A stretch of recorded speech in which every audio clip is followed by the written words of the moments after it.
Today we shall be discussing the difference between the hire purchase system and the installment system.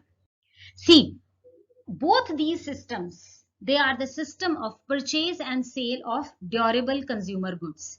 It could be a motor van, it could be a machinery, a lorry, it could be a motor car, anything. These days, so we can have these installment systems even for items like microwave or washing machine or even for an almirah. Right? These systems, they are favorable to the buyers as well as the sellers. See, you don't have to make a lump sum payment. Going to hire purchase or installment system, you can have the possession of that commodity in your home. You can bring it back to your home, but you don't have to pay the whole amount in lump sum. Okay, but you can enjoy the benefit of that item in your home. And it is also important, favorable to the seller also, because he increases his sale via these systems, and at the same time he earns a little bit of interest as well.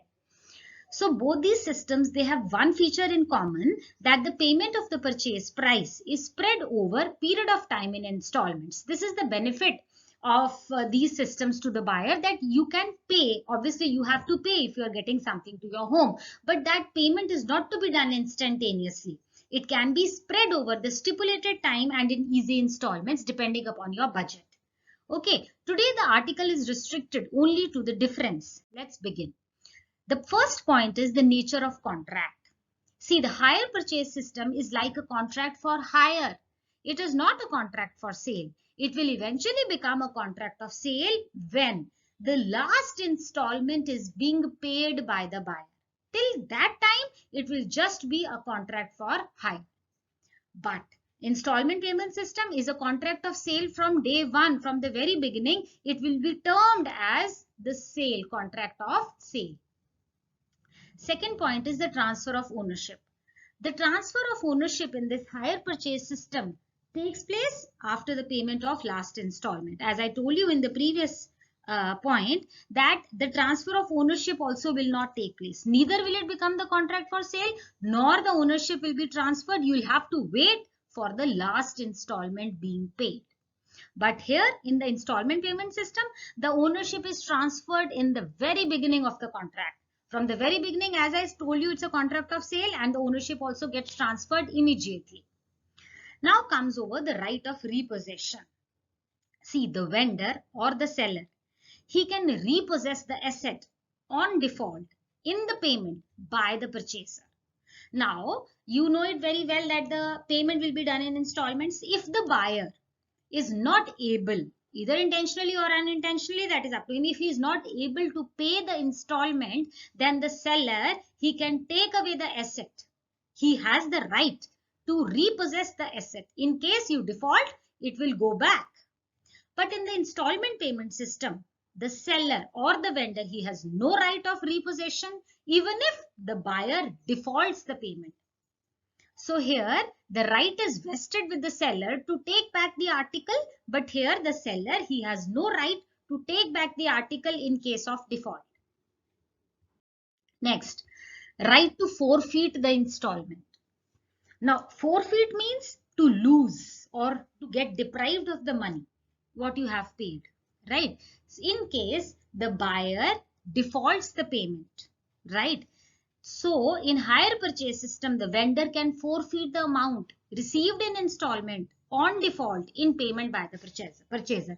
In case the buyer is not able to pay the installments, then in the hire purchase system, the seller, he will forfeit the amount. What amount? The installments which were already paid. Right? This will be a penalty for the default, for the wrongdoing of not paying the installments. So the buyer, he will lose the money paid as installments. Clear? But in this case, in the installment payment system, the installment paid cannot be forfeited by the vendor. Even if the buyer defaults in the payment, still the seller, he cannot forfeit. So the money which is once paid as installment in the installment payment system, the buyer will never be deprived of that money for the wrongdoing of default of payment. What at the most the seller can do in this case, he can sue the purchaser for the balance due. You can file a case, but you cannot forfeit the money. Clear? Next point. right to return the asset. The purchaser can return the goods anytime he likes. If you are not happy with the functioning, you are not happy with the article, you can return the good. The purchaser, but he cannot claim back the installments paid. The money you have already paid to the vendor, you cannot claim that money. But if you are not satisfied, you have the right to return the goods anytime. Clear? And in this case, the purchaser has no right to return the goods. You like the good, you don't like the good, that is up to you. But you cannot return the goods. Because as I told you, this is a contract of sale from the very beginning. Clear? Next point is liability for the repairs. The liability for repairs in the hire purchase system is of the seller. If you have got the article on the hire purchase system and it goes on default, there is a fault in that. Okay, it has stopped functioning. So who has to pay for the repairs of that asset? The seller will pay for the repair. In case it goes down due to some reason, the seller will pay for the repairs till the payment of the last installment. Once all the installments have been paid, after that it is not the liability of the seller, but till the installments are going on, the liability has to be borne by the seller. But in this case, the seller has no liability for the repair of the asset. In the installment payment system, even if the machinery goes down, there is a fault in the machinery, the buyer only has to pay for the repairs. The vendor has no such liability. Next point. Now the risk. Until the payment of the last installment, the risk is borne by the vendor, the seller. The article is at the risk of the seller in hire purchase system. But here in the installment payment system, the risk is borne by the purchaser because the ownership of the asset passes over to the purchaser immediately on signing of the agreement. As I told you in the very first point that this is the contract of sale, and from the very beginning it passes on to the buyer, right? So the risk has to be borne by the purchaser in this case. Next, becoming a debtor. The purchaser remains a hirer. He does not become a debtor till the payment of the last installment. But in this case, the purchaser becomes a debtor because it is a sale genuinely. It's very easy to learn. Because it is a sale, it will become the purchaser will become a debtor. Now, point number 9. The sale or mortgage of the asset by the purchaser. The purchaser, he cannot sell or mortgage the asset before paying the last installment. So if you do it, it will be totally illegal, right? The purchaser has no right to sell it. The purchaser has no right to mortgage it.